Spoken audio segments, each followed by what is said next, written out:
The story of Sonam Wangchuk, जो आज सिर्फ स्टूडेंट फ्यूचर के लिए हंगर स्ट्राइक पर है।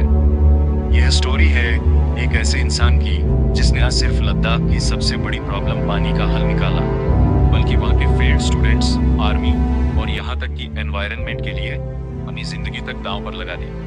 1966 में एक छोटे से गांव उलेतोपो में हुआ। इनका चाइल्डहुड नॉर्मल बच्चों से बिल्कुल अलग था, जो बहुत ज्यादा परेशानियों से भरा हुआ था। 9 साल की उम्र तक उन्हें किसी नॉर्मल स्कूल तक में एडमिशन नहीं मिला, क्योंकि उनके गांव में कोई स्कूल था ही नहीं। उनकी पहली टीचर उनकी मदर थी, जिन्होंने नेचर और प्रैक्टिकल लाइफ स्किल के साथ पढ़ाया। जब वो फाइनली आगे की पढ़ाई करने के लिए दिल्ली के सिटी स्कूल पहुंचे, तब वहां पर भी उनके साथ लैंग्वेज बैरियर की एक बहुत बड़ी दिक्कत सामने आई, क्योंकि वह लद्दाखी बोलते थे और स्कूल में इंग्लिश और उर्दू में ही पढ़ाया जाता था, जिससे उन्हें समझने में बहुत दिक्कत आती थी। जिसका रिजल्ट ये होता था कि हर साल 95% लद्दाखी स्टूडेंट बोर्ड एग्जाम में फेल हो जाते थे। कैसे न कैसे करके सोनम वांगचुक ने श्रीनगर से अपनी मैकेनिकल इंजीनियरिंग कंप्लीट की, लेकिन उनके दिमाग में आज भी एक ही सवाल था कि अगर लद्दाख के स्टूडेंट ऐसे ही फेल होते रहे तो लद्दाख का फ्यूचर डार्क से डार्कर हो जाएगा। 1988 में सोनम ने अपने दोस्तों के साथ मिलकर SECMOL students educational and cultural movement of Ladakh की शुरुआत की। उन्होंने एक ऐसा स्कूल बनाया जहां सिर्फ उन्हीं स्टूडेंट्स को एडमिशन मिलता था जो क्लास 10th बोर्ड एग्जाम्स में फेल हो चुके थे। जी हाँ, सही सुना आपने। SECMOL कोई नॉर्मल स्कूल नहीं, बल्कि self sustaining solar powered campus है, जिसे खुद स्टूडेंट रन करते हैं। इसका नतीजा ये हुआ कि जिन बच्चों को सोसाइटी ने यूजलेस बोलकर रिजेक्ट कर दिया था, वो एंटरप्रेन्योर्स, फिल्म मेकर्स, टीचर्स और एनवायरमेंटल पायनियर्स बने। SECMOL ने लद्दाख के बोर्ड पास परसेंटेज को 5% से उठाकर 75% तक पहुंचा दिया। उन्होंने 1994 में ऑपरेशन न्यू होप भी चलाया, जो काफी हद तक सफल रहा था। अब वो ऐसा कुछ करना चाहते थे जिससे लद्दाख की पानी की कमी दूर हो जाए।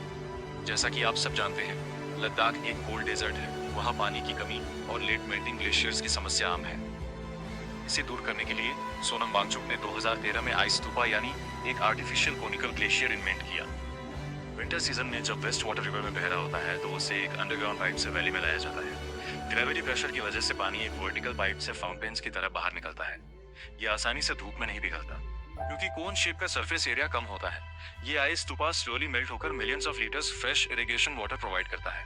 इस इनोवेशन के लिए सोनम वांगचुक को 2016 में prestigious Rolex award for enterprise से नवाजा गया। सोनम की सोच सिर्फ आइस तक सीमित नहीं थी, बल्कि उन्होंने HIL Himalayan institute of alternatives की नींव रखी, एक ऐसी यूनिवर्सिटी जहां कॉन्टेक्सुअल लर्निंग होती है, जहां माउंटेन इश्यूज के लोकल सॉल्यूशंस खोजे जाते हैं। उन्होंने इंडियन आर्मी के लिए सोलर पावर्ड मिलिट्री शेल्टर यानी लद्दाख सोलर टेंट दिए।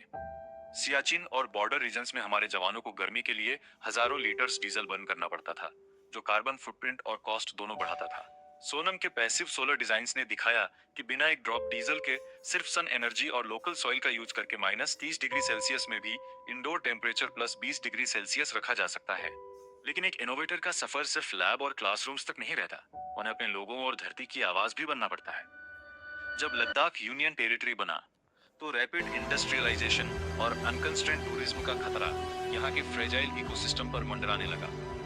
सोनम वांगचुक ने 6th शेड्यूल की मांग को लेकर और लद्दाख के ग्लेशियर्स और ट्राइबल कल्चर को कॉन्स्टिट्यूशनल प्रोटेक्शन दिलाने के लिए कई बार 21 डे क्लाइमेट फास्ट यानी अनशन भी किया। सोनम वांगचुक हमें सिखाते हैं कि असली इंजीनियरिंग डिग्री के पेपर पर नहीं, बल्कि एक रियल वर्ल्ड इम्पैक्ट में होती है। सोनम वांगचुक हमें एक बात रिमाइंड कराते हैं कि जब इंसान की नीयत साफ हो, तो एक अकेला इंसान पहाड़ तक हिला सकता है।